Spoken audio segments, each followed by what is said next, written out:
video tutorial from Deepak's classes, and in this particular video আমরা যেটা সম্বন্ধে আলোচনা করব সেটি হচ্ছে দূষণ।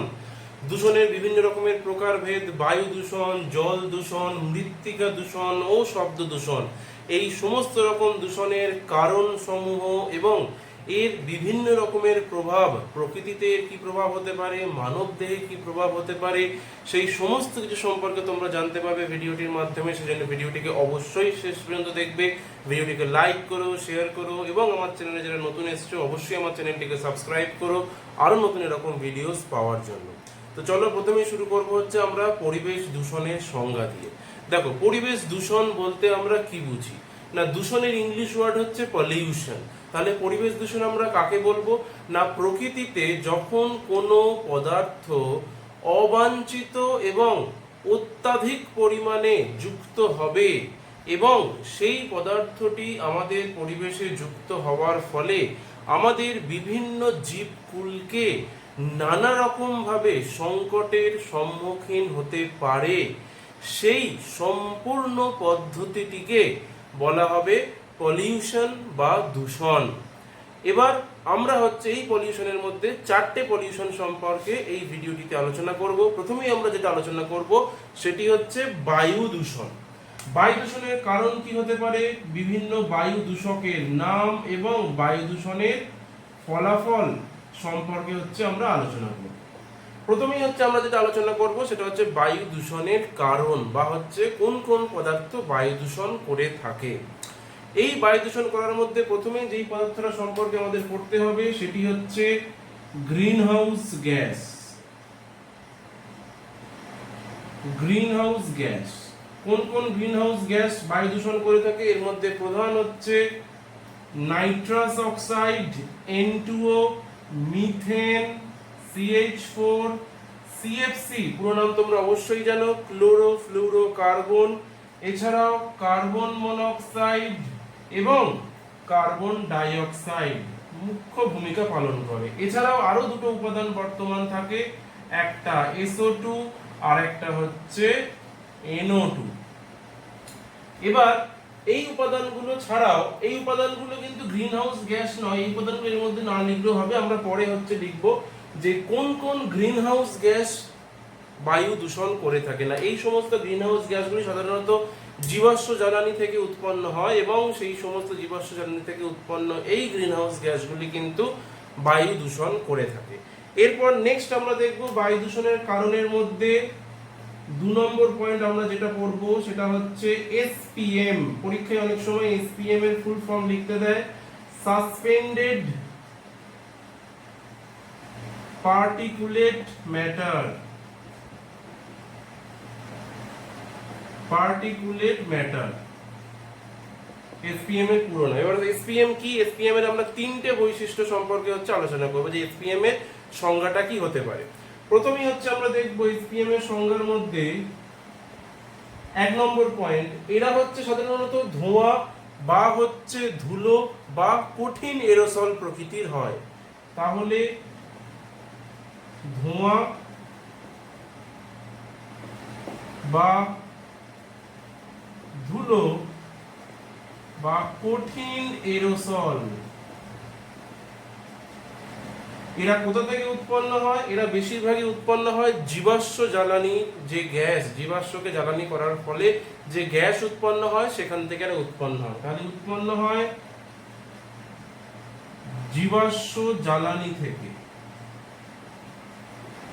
এবার 3 নম্বরে আমরা দেখব এই সাসপেন্ডেড পার্টিকুলেট ম্যাটার, এদের প্রত্যেকটি কণার হচ্ছে আকার 10 মাইক্রোমিটারের থেকে কম হয়। তাহলে এদের আকার মনে রাখতে হবে less than 10 micrometre, less than 10 micrometre. আর এরা হচ্ছে বাতাসের মধ্যে কয়েক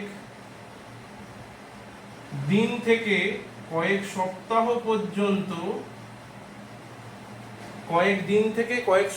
পর্যন্ত, কিন্তু এরা বাতাসের মধ্যে বিরাজ করতে পারে। এবার পরীক্ষায় অনেক সময় কোশ্চেন দেয়, দুটি উদাহরণ জানতে চায়, একটি প্রাথমিক বায়ু দূষকের নাম আর একটি হচ্ছে গৌণ বায়ু দূষকের নাম। প্রাথমিক বায়ু দূষক মানে হচ্ছে যে সমস্ত বায়ু দূষকরা প্রথমেই উৎপন্ন হয়, মানে একটা জীবাশ্ম জ্বালানি থেকে যেই বায়ু দূষকগুলি উৎপন্ন হয় সেগুলি সব প্রাথমিক বায়ু দূষক। এই সমস্ত প্রাথমিক বায়ু দূষকগুলি প্রকৃতিতে অন্যান্য কিছু পদার্থের সঙ্গে রাসায়নিক বিক্রিয়ার মাধ্যমে উৎপন্ন করে গৌণ বায়ু দূষক। তাহলে প্রাথমিক বায়ু দূষক থেকে কিন্তু গৌণ বায়ু দূষক উৎপন্ন হয়। এখানে তোমাদেরকে মনে রাখতে হবে দুটো উদাহরণ, একটা আমরা প্রাকৃতিকের মনে রাখবো আর একটা হচ্ছে গৌণের। প্রাথমিক বায়ু দূষকের মধ্যে মনে রাখবে সিও, কার্বন মনোক্সাইড, যেটা হচ্ছে জীবাশ্ম জ্বালানি থেকে উৎপন্ন হয়। আর গৌণ বায়ু দূষকের মধ্যে তিনটি নাম আমি বলে দেবো, সেই তিনটি নামই কিন্তু খুব ইম্পর্টেন্ট। একটা মনে রাখবে গৌণ বায়ু দূষকের মধ্যে ওজোন, একটা মনে রাখবে নাইট্রোজেন ডাইঅক্সাইড, কারণ নাইট্রোজেন ডাইঅক্সাইড কিন্তু নাইট্রাস অক্সাইড থেকে উৎপন্ন হয়। নাইট্রাস অক্সাইড আরো বেশি পরিমাণে অক্সিজেনের সঙ্গে বিক্রিয়া করে নাইট্রোজেন ডাইঅক্সাইড উৎপন্ন করে। আর একটা খুব ইম্পর্টেন্ট যেটা, তার নাম হচ্ছে প্যান। পরীক্ষায় অনেক সময় প্যানের ফুল ফর্ম লিখতে দেয়। প্যানের ফুল ফর্ম হচ্ছে peroxy acetyl nitrate. Peroxy acetyl nitrate. PAN কিন্তু একটি গৌণ বায়ু দূষক। এবার আমরা চলে যাব বিভিন্ন রকমের যে বায়ু দূষণ আমরা দেখলাম যে কত রকমের বায়ু দূষণ হতে পারে। একটা হচ্ছে গ্রিন হাউস গ্যাস দ্বারা, আর একটা হচ্ছে সাসপেন্ডেড পার্টিকুলেট ম্যাটার দ্বারা। আরেকটি আমরা এখানে পড়বো যেটি হচ্ছে যানবাহনের যে ধোঁয়া, সেই যানবাহনের ধোঁয়ায় উপস্থিত পদার্থের পরিমাণ বা কত শতাংশ কোন পদার্থ বর্তমান থাকে। এটা অনেক সময় পরীক্ষায় কোশ্চেন দিয়ে থাকে। তাহলে এখন যেটা আমরা করছি, যানবাহনের ধোঁয়াতে উপস্থিত পদার্থের পরিমাণ। যানবাহনের ধোঁয়াতে প্রধানত চারটি পদার্থ বর্তমান থাকে। একটা কার্বন মনোক্সাইড, সবচেয়ে বেশি পরিমাণে বর্তমান থাকে, প্রায় 77% মতো। এরপর বর্তমান থাকে হচ্ছে নাইট্রোজেন ডাইঅক্সাইড, যেটির হচ্ছে পার্সেন্টেজ প্রায় 0.08%। সীসা বর্তমান থাকে সামান্য পরিমাণে, এবং হাইড্রোকার্বন বর্তমান থাকে। তাহলে এই চারটি উপাদান, সবচেয়ে বেশি কার্বন মনোক্সাইড যেটি 77%, তারপর বর্তমান থাকে কি বললাম নাইট্রোজেন ডাইঅক্সাইড যেটি হচ্ছে 0.08%, এবং তার সাথে সীসা এবং কিছুটা পরিমাণে হাইড্রোকার্বন কিন্তু মিশ্রিত অবস্থায় থাকে। তাহলে এখন কিন্তু আমরা তিনটে কোশ্চেন আলোচনা করলাম। বায়ু দূষণ কাকে বলে, বায়ু দূষণের হচ্ছে কি কি কারণ বা কারা কারা বায়ু দূষণ করে থাকে, এসপিএম বলতে আমরা কি বুঝি, প্রাথমিক বায়ু দূষক কি, গৌণ বায়ু দূষকের উদাহরণ, এবং যানবাহনের ধোঁয়া থেকে যে সমস্ত বায়ু দূষক নির্গত হয় তাদের উপাদানের নাম। এবার আমরা যেটা আলোচনা করব সেটি হচ্ছে বায়ু দূষণের ফলে আমাদের কি কি ক্ষতিকারক প্রভাব হতে পারে তার একটা সম্পূর্ণ আলোচনা। দেখো, বায়ু দূষণের ফলে আমরা হচ্ছে এই ফলাফলটাকে দুটো ভাগে ভাগ করব। প্রধান যে বায়ু দূষণের ফলাফল সেটি হচ্ছে অম্ল বৃষ্টি, যেটাকে ইংলিশে বলা হয় অ্যাসিড রেইন। আরেকটা আমরা আলোচনা করব বায়ু দূষণের ফলে, সেটি হচ্ছে মানব দেহে কি এর প্রভাব হতে পারে।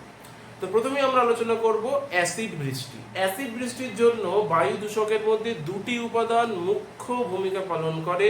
একটির নাম সালফার ডাইঅক্সাইড, আরেকটির নাম নাইট্রোজেন ডাইঅক্সাইড, SO2 এবং NO2।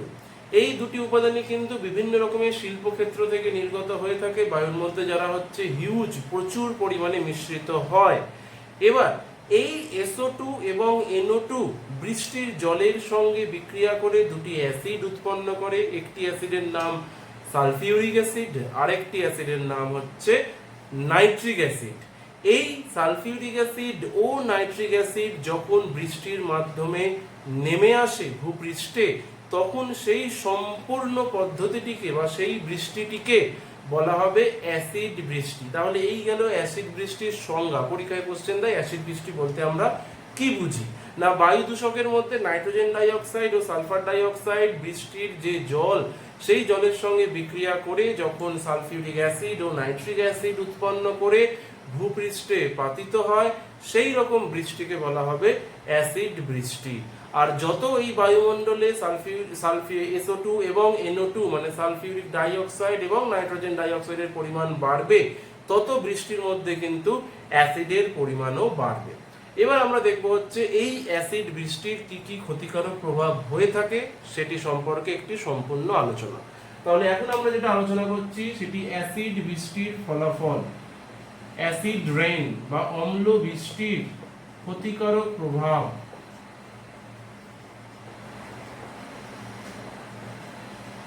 প্রথমেই আমরা দেখব ক্ষতিকারক প্রভাবের মধ্যে 1 নম্বর পয়েন্ট দেখব হচ্ছে না মৃত্তিকার অম্লত্ব বৃদ্ধি। তাহলে 1 নম্বর পয়েন্ট কি হবে? মৃত্তিকার অম্লত্ব বৃদ্ধি। কারণ মৃত্তিকার মধ্যে যখন এই বৃষ্টিটা হচ্ছে পাতিত হবে তখন এই বৃষ্টির মধ্যে উপস্থিত অ্যাসিড মাটির পিএইচ এর পরিমাণ হ্রাস করে দেবে এবং পিএইচ এর পরিমাণ হ্রাস করে দেওয়ার ফলে মাটির অ্যাসিডিটি বা মাটির হচ্ছে অম্লত্ব বৃদ্ধি পাবে এবং মাটির অম্লত্ব বৃদ্ধি পাওয়ার জন্য মাটির মধ্যে যে সমস্ত অণুজীবরা আছে, মানে যাদেরকে আমরা ডিকম্পোজার বলে থাকি, সেই সমস্ত অণুজীব কিন্তু মারা যাবে এবং সেই মাটিটি কিন্তু কোনো রকম উদ্ভিদ এর ক্ষেত্রে অনুর্বর হয়ে পড়বে বা সেখানে শস্য উৎপাদন করা যাবে না। এবং এই মাটির অম্লত্ব থেকে বাঁচার জন্য সাধারণত কৃষকরা দুটি জিনিস ব্যবহার করে থাকে। একটা মাটির মধ্যে চুন প্রদান করে থাকে এবং চুন ছাড়াও হচ্ছে যেটাকে বলা হয় জৈব সার বা লাইমস্টোন। চুন, জৈব সার বা লাইমস্টোন কিন্তু প্রদান করে মাটির পিএইচ এর পরিমাণ বাড়ানো যেতে পারে, ফলে মাটিটিকে পুনরায় উর্বর করা যেতে পারে এবং সেটিকে কৃষিকাজে উপযুক্ত করে তোলা যেতে পারে। কিন্তু অত্যাধিক পরিমাণে এই অম্ল বৃষ্টির জন্য মাটির যে উর্বরতা হ্রাস পেয়ে যাচ্ছে সেটি কিন্তু আবার চুন বা হচ্ছে লাইমস্টোন বা এই যে জৈব সার প্রয়োগ করেও অনেক সময় উর্বর করা সম্ভব হয় না, ফলে সেটি কৃষিকাজের ক্ষেত্রে অনুপযুক্ত হয়ে পড়ে। এরপর হচ্ছে আমরা দেখব উদ্ভিদের উপর প্রভাব। 2 নম্বর আমরা দেখছি উদ্ভিদের উপর প্রভাব। উদ্ভিদের একদম সবচেয়ে বাইরের স্তরটিকে বলা হয় এপিডার্মিস এবং এই অ্যাসিড বৃষ্টির ফলে এই এপিডার্মিস ত্বকটি কিন্তু আস্তে আস্তে ক্ষয়প্রাপ্ত হয়, ফলে উদ্ভিদের যে কাণ্ড বা শাখা প্রশাখা বা পাতা যেগুলি হচ্ছে মাটির উপরে আছে সেগুলি আস্তে আস্তে জীর্ণ প্রকৃতির হয়ে যায় এবং উদ্ভিদটি আস্তে আস্তে মৃত্যুর সম্মুখীন হয়। এরপর নেক্সট আমরা যেটা দেখব মানব দেহের উপর প্রভাব। মানব দেহে সেরকম কোনো হচ্ছে এফেক্ট করে না অম্ল বৃষ্টি, তাও যদি খুব বেশি পরিমাণে মানব দেহে প্রভাব যদি তাও খুব বেশি পরিমাণে এই বৃষ্টির মধ্যে অ্যাসিডের পরিমাণ বৃদ্ধিপ্রাপ্ত হয় তাহলে সেটি কিন্তু আমাদের ত্বকের বিভিন্ন রকমের উপসর্গ যেমন স্কিন র্যাশ, স্কিন অ্যালার্জি এরকম কিছু উপসর্গ তৈরি করতে পারে, বা ড্যান্ড্রফ যেটি মাথার ক্ষেত্রে খুবই অ্যাসিড বৃষ্টির জন্য ঘটে থাকে, এগুলি কিন্তু করে থাকে। সাধারণত হয় না, কিন্তু যত হচ্ছে অ্যাসিডের পরিমাণ বৃষ্টির মধ্যে বাড়বে তত কিন্তু এই উপসর্গগুলি দেখা যাবে। এরপর হচ্ছে আমরা দেখব অন্যান্য, যেটি হচ্ছে খুব ইম্পর্টেন্ট অ্যাসিড বৃষ্টির জন্য, অন্যান্য প্রতিকূল প্রভাব।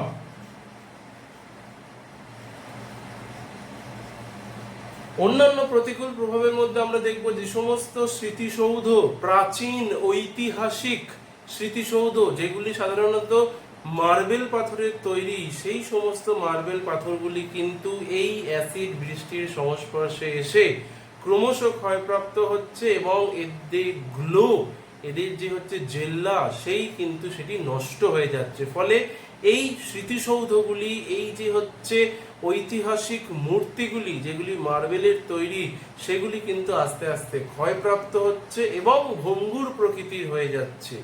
ফলে এই যে সৃষ্টিটি, এই অবস্থার যে সৃষ্টি হচ্ছে, এটাকে অনেক সময় বলা হয় স্টোন ক্যান্সার। এটা অনেক সময় পরীক্ষায় দিয়ে থাকে যে স্টোন ক্যান্সার বলতে হচ্ছে আমরা কি বুঝি। একই জিনিস, স্টোন ক্যান্সার মানে কি? স্টোন ক্যান্সার মানে এই অম্ল বৃষ্টির জন্য অত্যাধিক পরিমাণে অম্ল বৃষ্টির জন্য মার্বেল পাথরের তৈরি স্মৃতিসৌধ বা মনুমেন্ট বা অন্যান্য যে সমস্ত মূর্তি সমূহগুলি আছে সেগুলি স্থানে স্থানে ক্ষয়প্রাপ্ত হচ্ছে, ভেঙে যাচ্ছে, জীর্ণ প্রকৃতির হয়ে যাচ্ছে, দুর্বল হয়ে যাচ্ছে।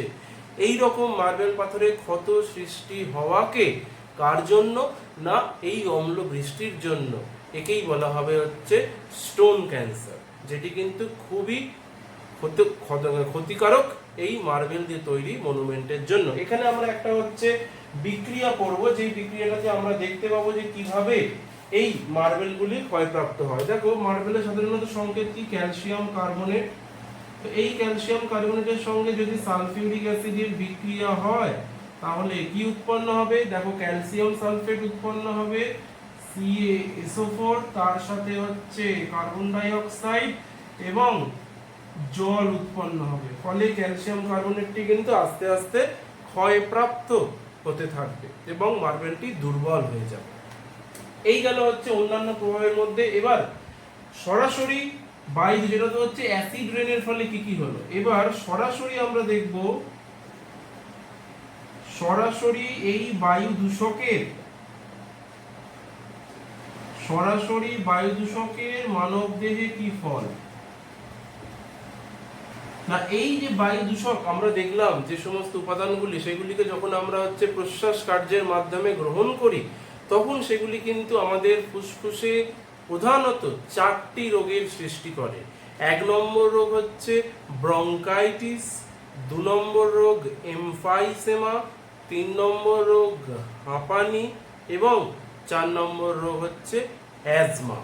এই 4টি রোগ কিন্তু অত্যাধিক পরিমাণে বায়ু দূষণের ফলে সংঘটিত হয়। ব্রঙ্কাইটিস রোগে কি হয়? ব্রঙ্কাইটিস রোগে ব্রঙ্কাস বা যেটাকে হচ্ছে আমরা শ্বাসনালীর শেষ অংশটুকু বলে থাকি, সেই ব্রঙ্কাসের ভিতরে অত্যাধিক পরিমাণে মিউকাস সঞ্চিত হয়ে যাওয়ার ফলে সেটি ক্রমশ সরু হয়ে আসে, ফলে গ্যাসের আদান প্রদান হয় না।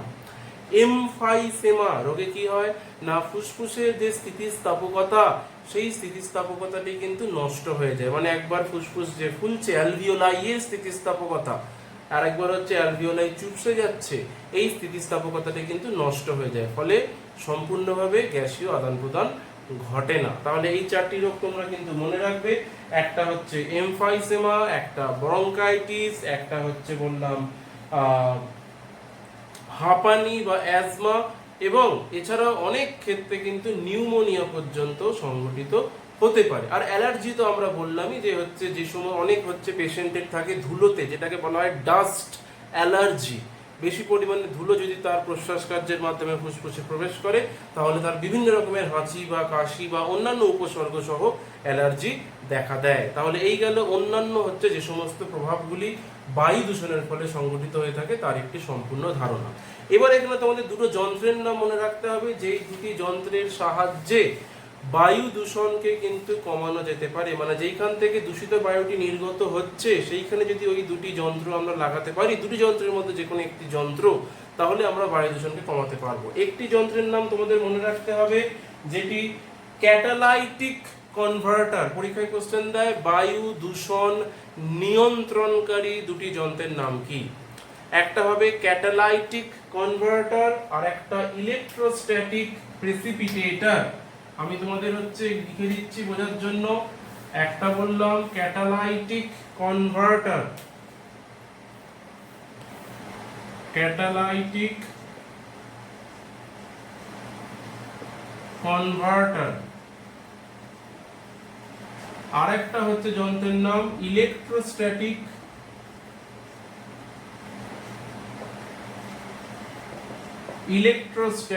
প্রেসিপিটেটর। তোমরা এটাকে বাংলায় স্পেলিং করেও লিখতে পারো বা ইংলিশেও লিখতে পারো, কিছু এসে যায় না, দুটো দিয়ে হচ্ছে রাইট পাবে।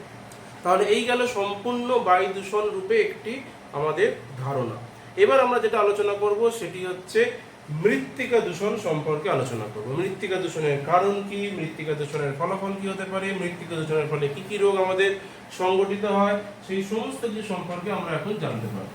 দেখো মৃত্তিকা দূষণ কাকে বলবো না, মৃত্তিকা দূষণ মানে যখন মাটির মধ্যে কোনো রকম অবাঞ্ছিত পদার্থ বা যেটা অভঙ্গুর পদার্থ, যেটি ক্ষতিকারক পদার্থ, এরকম পদার্থ যখন অত্যাধিক পরিমাণে মাটির মধ্যে যুক্ত হবে, ফলে মাটির মধ্যে বসবাসকারী জীব এবং প্রত্যক্ষ পরোক্ষভাবে মানব জাতি এবং উদ্ভিদকুলের ক্ষয় সাধন হয়ে থাকবে বা ক্ষতি হবে, তখন সেই পদ্ধতিকে বলা হবে মৃত্তিকা দূষণ। এবার আমরা প্রথমেই পড়ব মৃত্তিকা দূষণের কারণ। 1 নম্বর মৃত্তিকা দূষণের কারণের মধ্যে পড়বে রাসায়নিক পদার্থ। তাহলে এখন আমরা পড়ছি মৃত্তিকা দূষণের কারণ। এর মধ্যে সবচেয়ে 1 নম্বরে আমরা পড়ব রাসায়নিক পদার্থ। বিভিন্ন রকমের শিল্পজাত দ্রব্য, বিভিন্ন রকমের শিল্পক্ষেত্র থেকে, ইন্ডাস্ট্রি থেকে, কৃষি ক্ষেত্র থেকে নানা রকমের ক্ষতিকারক রাসায়নিক পদার্থ কিন্তু মৃত্তিকার মধ্যে নির্গত হয়, ফলে মৃত্তিকাটি কিন্তু দূষিত হয়ে পড়ে। এরকম কয়েকটি রাসায়নিক পদার্থের নাম তোমাদেরকে মনে রাখতে হবে। প্রধান যে সমস্ত রাসায়নিক পদার্থগুলির মধ্যে রাসায়নিক সার কি কি পড়বো আমরা, রাসায়নিক সারের মধ্যে পড়বে ইউরিয়া আর অ্যামোনিয়া। Urea, ammonia. তারপর কীটনাশকের মধ্যে ডিডিটি, বিএইচসি। ডিডিটির পুরো নাম তোমাদেরকে মনে রাখতে হবে, ডাইক্লোরো ডাইফিনাইল ট্রাইক্লোরো ইথেন। লিখে দিচ্ছি তোমাদের জন্য, ডাইক্লোরো ডাইফিনাইল ট্রাইক্লোরো ইথেন। আর বিএইচসি পুরো নামও তোমরা মনে রাখবে, বেনজিন হেক্সাক্লোরাইড। বেনজিন হেক্সাক্লোরাইড এই দুটি কীটনাশক কিন্তু অত্যাধিক পরিমাণে ব্যবহার করা হয় বিভিন্ন রকমের কৃষিক্ষেত্রে, এবং সেই কীটনাশকগুলি কিন্তু মাটিতে মিশ্রিত হওয়ার পর মাটির দূষণ করে থাকে। এরপর হচ্ছে আমরা দেখব কয়েকটি আগাছানাশকের নাম, যে আগাছানাশকগুলি কিন্তু অত্যাধিক পরিমাণে মৃত্তিকা দূষণ করে থাকে। তার মধ্যে একটির নাম তোমরা অবশ্যই জানো, যেটাকে বলা হয় কৃত্রিম অক্সিন 2,4-D। 2,4-D ছাড়াও আরেকটি তোমাদের মনে রাখতে হবে আগাছানাশকের নাম, যেটি হচ্ছে সিমাজিন। দুটি তাহলে আগাছানাশকের নাম আমাদের মনে রাখতে হচ্ছে,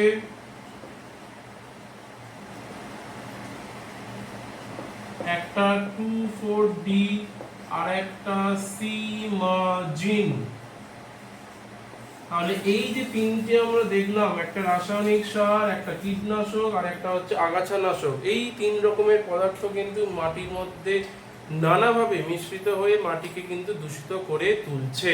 তাহলে এই গেল রাসায়নিক পদার্থ। এরপর হচ্ছে আমরা 2 নম্বর দেখব জীবাণু।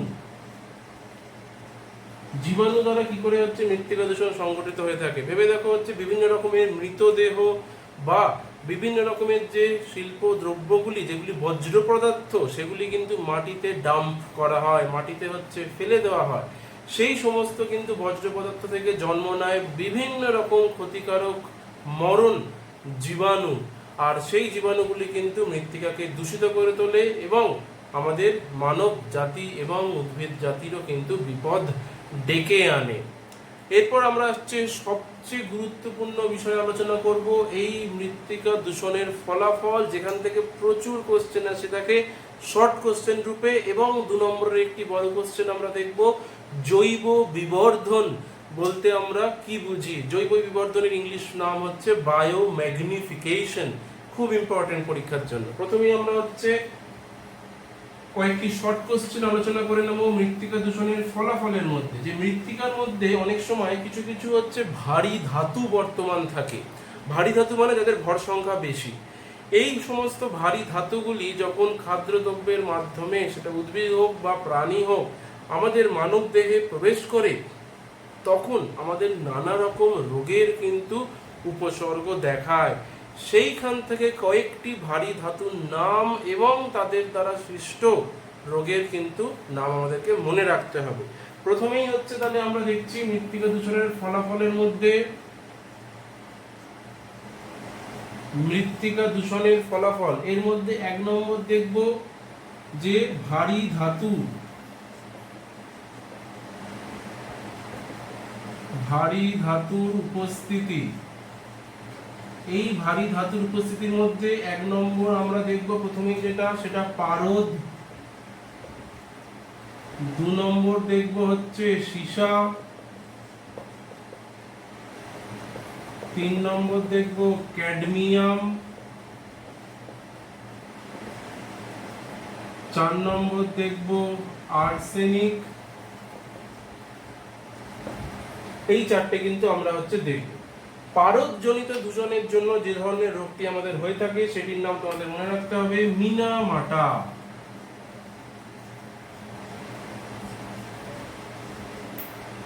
সীসাজনিত দূষণের জন্য যে রোগটি হয় সেটি ডিসলেক্সিয়া।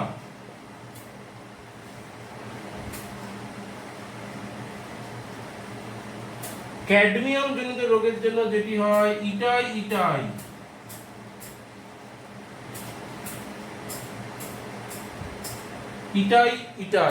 এবং আর্সেনিক জনিত রোগের জন্য যেটি হয় সেটি হচ্ছে ব্ল্যাক ফুট ডিজিজ, বা অনেক সময় এটাকে মিজ রেখাও হচ্ছে বলা হয়। তাহলে এখানে দুটি নাম তোমাদেরকে মনে রাখতে হচ্ছে, একটা ব্ল্যাক ফুট ডিজিজ,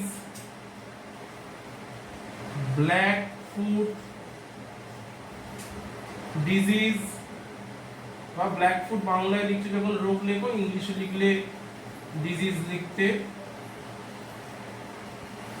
আরেকটা বা মনে রাখবে মিজ রেখা, পরীক্ষায় অনেক সময় মিজ রেখাও থাকে। তাহলে এই চারটি রোগের নাম কিন্তু অবশ্যই তোমাদের মনে রাখতে হবে, যেটি ভারী ধাতুর জন্য সংগঠিত হয়। এবার আমরা দেখব যেটি জীবাণু দ্বারা সংগঠিত হয়। দেখো, ভেবে দেখো, আমি মৃত্তিকা দূষণের মধ্যে 2 নম্বর পয়েন্ট বলেছিলাম যে অত্যাধিক পরিমাণে বিভিন্ন রকমের মৃতদেহ কিন্তু এই মাটির মধ্যে ফেলার ফলে এই মাটির মধ্যে বিভিন্ন রকমের জীবাণুর সংক্রমণ ঘটে। এর মধ্যে একটি হচ্ছে জীবাণুর নাম, একটি ব্যাকটেরিয়ার নাম, যেটির নাম ক্লস্ট্রিডিয়াম টিটেনি।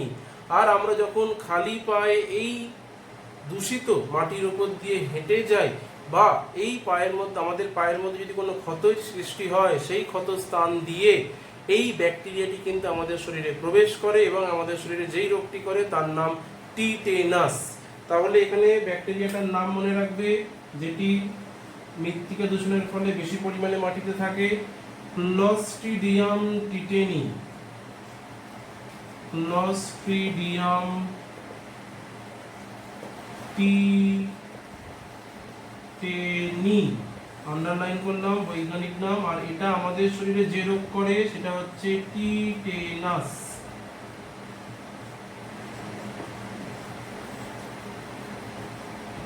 টিটেনাস। এবার একটা খুব ইম্পর্টেন্ট টপিক নিয়ে আমরা আলোচনা করব, যেটি হচ্ছে জৈব বিবর্ধন বা বায়ো ম্যাগনিফিকেশন। বলতে কি বুঝি, এর একটা ফ্লো চার্টও কিন্তু আমরা করব, যেটি কিন্তু পরীক্ষার জন্য খুব ইম্পর্টেন্ট।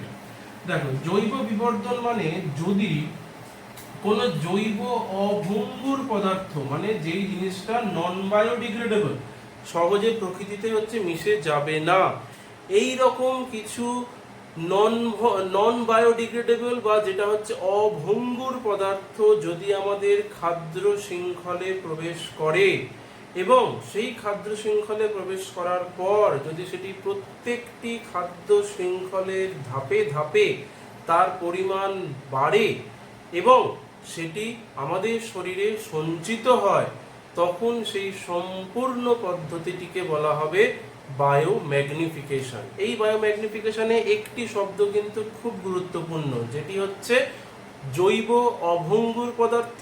আরেকটি খুব গুরুত্বপূর্ণ শব্দ, যেটি খাদ্য শৃঙ্খলে প্রবেশ করতে হবে, তবেই এটাকে বায়োম্যাগনিফিকেশন বলা হবে। তাহলে বায়োম্যাগনিফিকেশনের সংজ্ঞাটা আমরা কিভাবে দেব না, যে পদ্ধতিতে বা যে প্রক্রিয়ায় একটি জৈব অভঙ্গুর পদার্থ খাদ্য শৃঙ্খলে প্রবেশ করার পর খাদ্য শৃঙ্খলের প্রতিটি ধাপে এর পরিমাণ বৃদ্ধিপ্রাপ্ত হয় এবং আমাদের দেহে অধিক মাত্রায় সঞ্চিত হয় ও বিভিন্ন রোগের উপসর্গ দেখায়, সেই সম্পূর্ণ পদ্ধতিটিকে বলা হবে বায়োম্যাগনিফিকেশন বা জৈব বিবর্ধন। এবার এই জৈব বিবর্ধনটাকে আমরা একটা ফ্লো চার্টের মতো করে হচ্ছে দেখাচ্ছি, যেটা তোমাদের বুঝতে হচ্ছে সুবিধা হবে। বায়োম্যাগনিফিকেশন বা জৈব বিবর্ধন।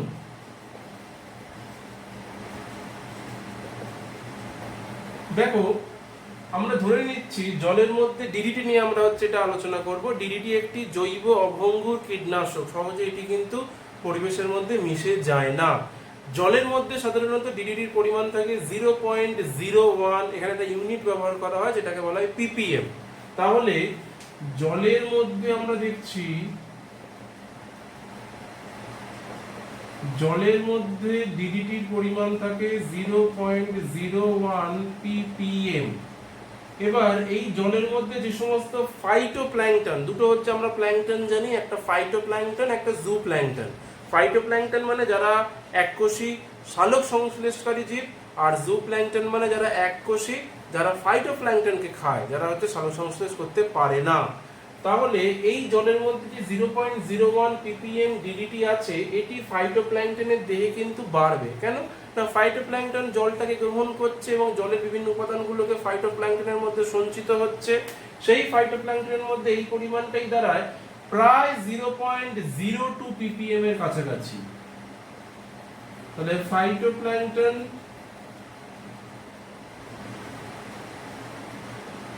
এর মধ্যে ডিডিটি দাঁড়াচ্ছে 0.02 ppm এর কাছাকাছি। তারপর হচ্ছে জু প্ল্যাঙ্কটন, এর মধ্যে ডিডিটি দাঁড়ায় প্রায় 0.12 ppm এর কাছাকাছি। জু প্ল্যাঙ্কটনকে যখন কোনো ছোট মাছ খাদ্য হিসাবে গ্রহণ করে, তখন ছোট মাছের দেহে ডিডিটির পরিমাণটা দাঁড়ায় প্রায় 1.05 ppm। সেই ছোট মাছকে যখন হচ্ছে কোনো বড় মাছ খাদ্য হিসাবে গ্রহণ করে, তখন সেই মাছটির বডিতে ডিডিটি হচ্ছে সঞ্চিত হয় প্রায় 12 ppm এর কাছাকাছি। এবার কিছু হচ্ছে আমরা জানি পাখি আছে যারা হচ্ছে মাছকে হচ্ছে খাদ্য হিসাবে গ্রহণ করে, যেমন মাছরাঙা। সেই রকম পাখির দেহে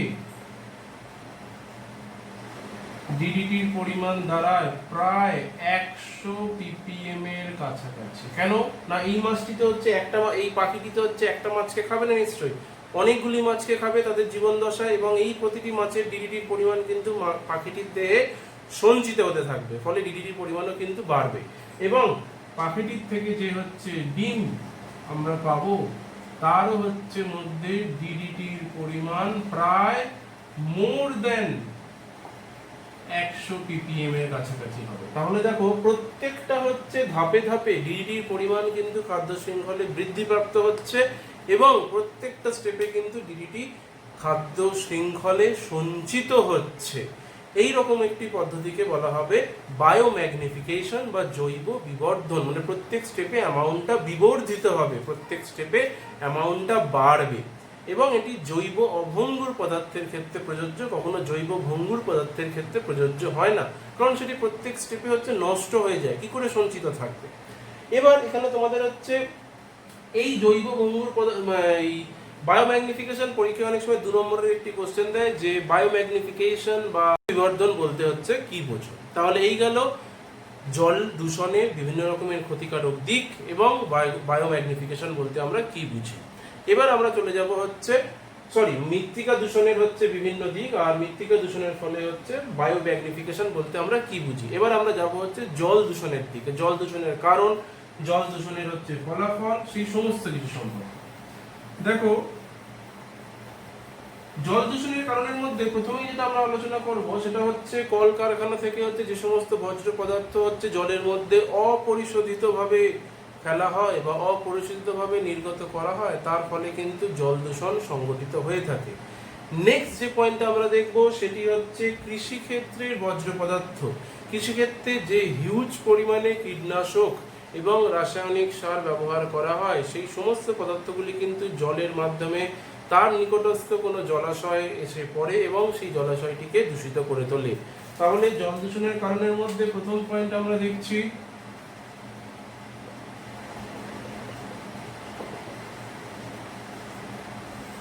এক নম্বর দেখলাম আমরা, সেটা হচ্ছে কলকারখানার বর্জ্য পদার্থ।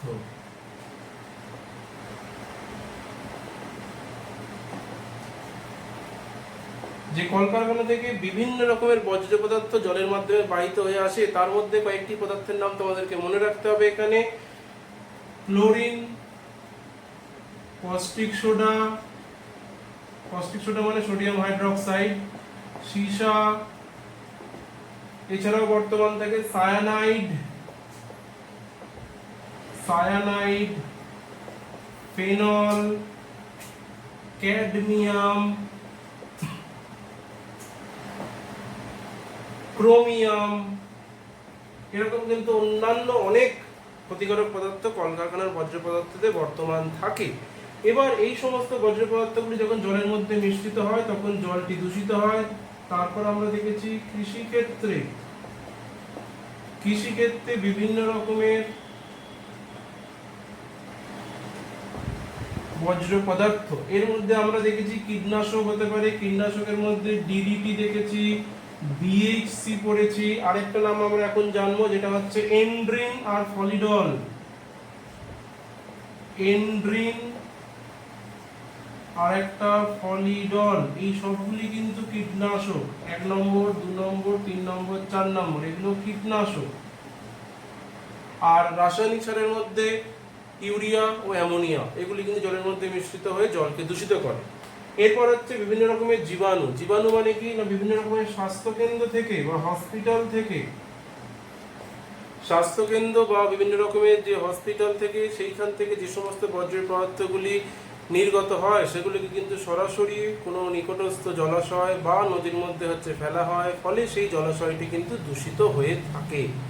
এবার এই জল দূষণের ফলে আমরা কিন্তু দুটো শব্দ সম্পর্কে আলোচনা করব যেটি ফলাফলে, একটি হচ্ছে ইউট্রফিকেশন আর একটি শৈবাল ব্লুম।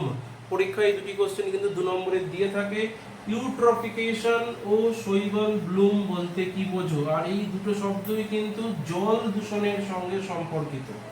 প্রথমেই আমরা যেটা আলোচনা করব সেটি হচ্ছে ইউট্রফিকেশন। ইউট্রফিকেশন কি না, এই জলের মধ্যে যে সমস্ত দূষিত পদার্থগুলি যুক্ত হচ্ছে তার মধ্যে যদি ফসফেট এবং ডিটারজেন্টের পরিমাণ বেশি পরিমাণে থাকে তাহলে কিন্তু সেই জলাশয়ে অত্যাধিক পরিমাণে শৈবালের আবির্ভাব ঘটে।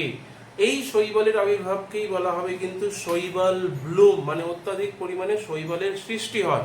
ফলে ওই জলাশয়টির অক্সিজেনের মাত্রা হ্রাস পায়, ফলে জলজ যে উদ্ভিদ ও প্রাণীগুলি আছে সেগুলি কিন্তু আস্তে আস্তে মারা যায়। এই সম্পূর্ণ পদ্ধতিটিকে বলা হবে ইউট্রফিকেশন। ফলাফলের মধ্যে 1 নম্বর আমরা দেখছি ইউট্রফিকেশন। ইউট্রফিকেশনে কিন্তু মনে রাখবে যে পদার্থটি জলের মধ্যে যুক্ত হবে সেটি কিন্তু ফসফেট বা ডিটারজেন্ট জাতীয় পদার্থ। ফসফেট বা ডিটারজেন্ট। আর এই রকম পদার্থ যুক্ত হওয়ার ফলে ওই জলাশয়ের মধ্যে অত্যাধিক পরিমাণে শৈবালের আবির্ভাব ঘটে বা শৈবালের জন্ম হয়। আর এই শৈবালের জন্ম হওয়াটাকে বলা হয় শৈবাল ব্লুম। শৈবাল ব্লুম বা অনেক সময় এটাকে অ্যালগাল ব্লুমও বলা হয়। আর যত বেশি পরিমাণে এই শৈবালের সৃষ্টি হবে তত ওই জলাশয়ের অক্সিজেনের মাত্রা কমে যাবে, ফলে ওই জলাশয়ের মধ্যে উদ্ভিদ ও প্রাণীগুলি মারা যাবে। সম্পূর্ণ পদ্ধতিটিকে বলা হবে ইউট্রফিকেশন। এবার এখানে আমরা একটি শব্দ পড়ব যেটি অনেক সময় ব্যবহার করা হয় জল দূষণের পরিমাপক হিসাবে, মানে কতটা জল দূষিত হয়েছে সেটি আমরা পরিমাপ করব কি করে, তা সেটি হচ্ছে বিওডি দিয়ে। বিওডির পুরো নাম হচ্ছে biological oxygen demand. Biological oxygen demand, এই বিওডি বলতে আমরা কি বুঝি না, কোনো একক লিটার জলে উপস্থিত জৈব পদার্থকে সম্পূর্ণরূপে যদি আমি অণুজীব দিয়ে জারিত করতে চাই তাহলে যে পরিমাণ অক্সিজেনের প্রয়োজন হবে সেই পরিমাণ অক্সিজেনকে বলা হবে ওই একক পরিমাণ জলের বিওডি। তার মানে যত ওই জলটির মধ্যে জৈব পদার্থের পরিমাণ বেশি থাকবে সেই জলটি কিন্তু বেশি পরিমাণে অক্সিজেন গ্রহণ করবে তাকে জারিত করার জন্য। তার মানে সেই জলের কিন্তু বিওডি বেশি হবে। তার মানে এখান থেকে আমরা কি বুঝতে পারছি না, যত বিওডি বাড়বে তার মানে সেই জলটা তত বেশি দূষিত, আর যত বিওডি কমবে তত জলটি কিন্তু পরিষ্কার। তাহলে বিওডির সাথে কিন্তু পলিউশনের মধ্যে সমানুপাতিক সম্পর্ক। যত বিওডি বেশি তত জলটা বেশি পলিউটেড, যত বিওডি কম জলটি কিন্তু কম দূষিত। বুঝতে পারলে তাহলে হচ্ছে বিওডি বলতে আমরা কি বুঝি। এবার হচ্ছে আমরা জল দূষণের পরে শেষ যে দূষণটি সম্পর্কে আলোচনা করব সেটি হচ্ছে শব্দ দূষণ। শব্দ দূষণের কারণ ও শব্দ দূষণের ফলাফল। শব্দ দূষণের কারণের মধ্যে আমরা দুটো পড়ব। একটি হচ্ছে যানবাহন থেকে যে সমস্ত হচ্ছে শব্দ নির্গত হয়ে থাকে সেগুলি কিন্তু আমাদের শ্রুতিগোচর শব্দের থেকে অনেকটাই বেশি, কারণ আমরা সাধারণত 70 থেকে 80 ডেসিবেলের শব্দ আমরা কিন্তু সহ্য করতে পারি, এবং অনেক সময় যানবাহন থেকে এই নির্গত শব্দটি প্রায় 100 ডেসিবেলের কাছাকাছি হয়ে যায়।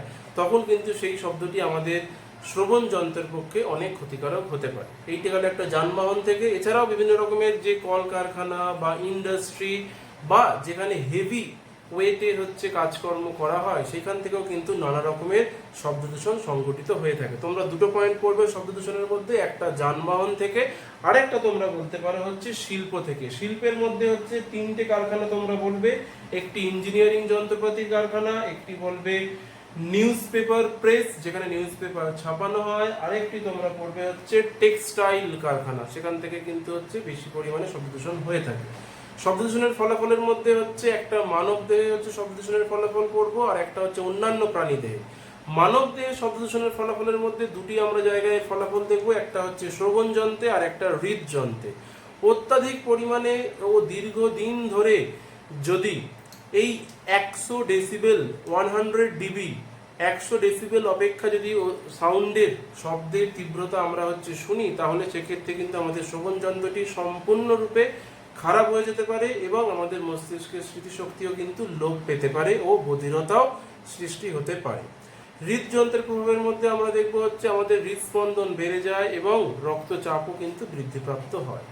অন্যান্য প্রাণীর মধ্যে যে সমস্ত গৃহপালিত প্রাণী বা হচ্ছে যে সমস্ত জঙ্গলে বসবাসকারী যে সমস্ত বন্য প্রাণী আছে তারা কিন্তু অত্যাধিক পরিমাণে শব্দে তারা ভয় পায় এবং তাদের ক্ষেত্রেও কিন্তু অত্যাধিক শব্দ দূষণে বধিরতা তাদেরও কিন্তু সৃষ্টি হতে পারে।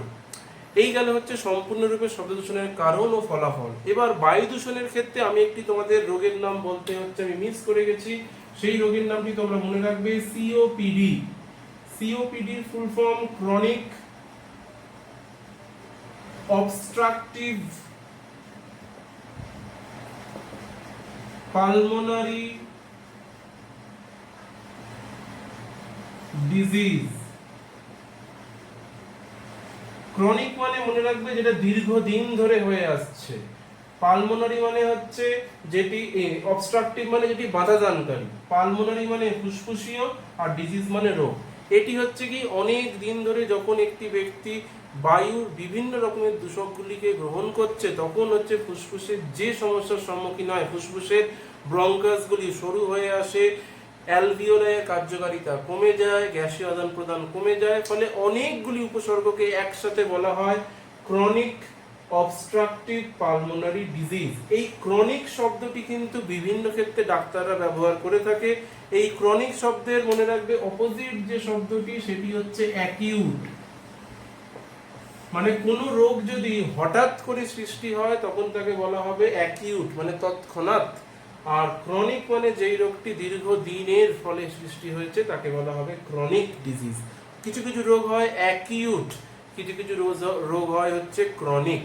তো এইখানে আমরা যেটা পড়ছি সেটা ক্রনিক অবস্ট্রাকটিভ পালমোনারি ডিজিজ। তো এই গেল সম্পূর্ণরূপে বিভিন্ন রকমের দূষণ সম্পর্কে একটি সম্পূর্ণ ধারণা, জল দূষণ, বায়ু দূষণ, মৃত্তিকা দূষণ এবং শব্দ দূষণ। যদি তোমাদের ভিডিওটির মাধ্যমে তোমরা সম্পূর্ণ টপিকটি বুঝে থাকো, ভিডিওটিকে অবশ্যই লাইক করো, ভিডিওটিকে বন্ধুদের মধ্যে শেয়ার করো এবং আমার চ্যানেলটি সাবস্ক্রাইব করার পর ডান দিকে যে বেল আইকনটি আছে সেটি অবশ্যই প্রেস করে রেখো, তাহলে আরও এরকম নতুন ভিডিও সম্পর্কে সহজেই তোমরা জানতে পারবে।